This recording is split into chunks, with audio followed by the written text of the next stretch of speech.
আমরা দুর্গাপুর এসেছিলাম এই একটু গাড়িটার উপর সেরামিক কোটিং করার জন্য। আপনি দেখতে পাচ্ছেন যে কালারের ক্লিয়ারিটিটা, কারণ এই গাড়িটার মধ্যে যতবার শ্যাম্পু জল দিয়ে ধুতে গেছে ততবার গাড়ির মধ্যে এই ধরনের এয়ারলাইন দাগগুলো এসছে। আর এরকম আয়রন জলের ওয়াটার স্পটগুলো পুরো ক্লিয়ার হয়ে বসে গেছে। দেখুন এই ধরনের এয়ারলাইনগুলো,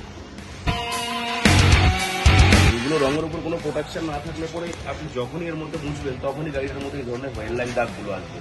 আর প্লাস যে আয়রন জল দিয়ে যেমন গাড়িটা ধোয়া হয়, এরকম ধরনের আয়রন জলের স্পটগুলো যখন গাড়ির মধ্যে পারমানেন্ট হতে পারবে।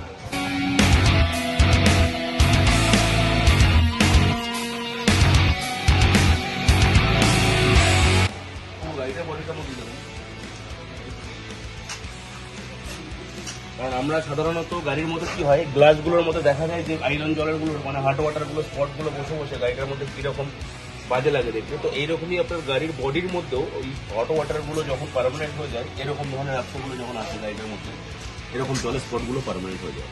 এগুলো যদি কোনো কোটিং বা প্রোটেকশন যদি থাকে কোটিংয়ে, তবে এই জিনিসগুলো পার্মানেন্ট হয় না। জাস্ট মাইক্রোওয়েভের টাওয়াল দিয়ে যখন আপনি গাড়িটা ওয়াশ করেন, সোয়াইপ করলে গাড়িটা ক্লিয়ার হয়ে বেরিয়ে যায়।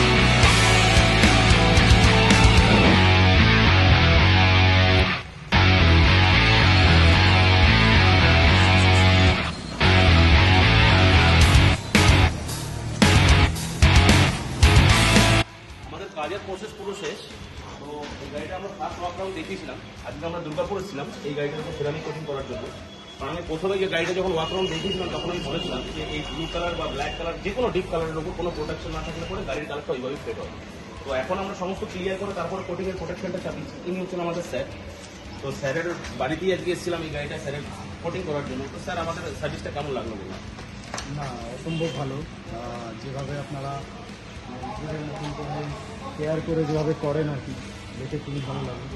আর হ্যাঁ, সত্যি মানে যে কোনো ডিপ কালারের গাড়ি নিজেদের মতন আর কি, যদি নিজেরা যেরকম থাকি সেরকমভাবে গাড়ির যদি কেয়ার করতে চাই তো এরকম প্রোটেকশনটা অবশ্যই করা। অবশ্যই প্রোটেকশন করা হবেই। আমার গাড়িতে অনেক ছোটো ছোটো স্ক্র্যাচ অলরেডি করে গেছিলো, যেহেতু বাইরে থাকে বা ওই জন্য। তো হ্যাঁ, প্রায় 70-80% তো বলতে পারি যে পুরোটাই মানে উপর থেকে দেখে তো বোঝা যাচ্ছে না। এটা শুধু আমি রেকমেন্ড করবো, অবশ্যই রেকমেন্ড করবো আপনাকে। শুধু মেনটেন্সের জন্য আমরা যেরকম বলেছি শুধু সেইভাবে একটু মেনটেন্স করবেন। A to Z প্রবলেমটা আমাদের কল করুন, সেটা আমরা পুরো কবজা করতে দেখবেন। ওকে, থ্যাংক ইউ স্যার। বিশ্বাসই তো